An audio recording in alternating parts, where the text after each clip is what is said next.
நம்ம சேர்த்து வைத்த செல்வத்தை பயனுள்ள வகையில் எப்படி செலவு செய்யணும் அப்படிங்கிறத குறித்து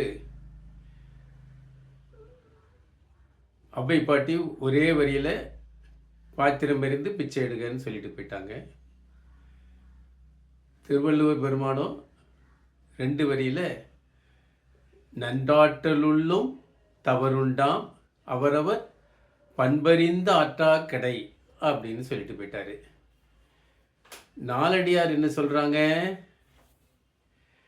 உறக்கும் துணையதோர் ஆழம் வித்து ஈண்டி இறப்ப நிழல் பயந்தாங்கு அறப்பையனும் தான் சிறிதாயினும் தக்கார் கைப்பட்டக்கால் வான் சிறிதாய் போர்த்துவிடும் அப்படிங்கிறாரு.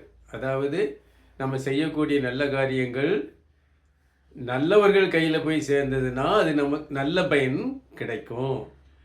ஒரு ஆலமரத்து வித்து ஆனது ஒரு நல்ல இடத்துல விழுந்து அது முளைத்து பெரிதாகி பெரிய மரமாக விருட்சமாக மாறும் பொழுது நிறைய பறவைகள் வந்து அங்கே குடியிருக்கும், மக்கள் நிழலில் போய் உட்காரலாம், நிறைய பயன் தரும்.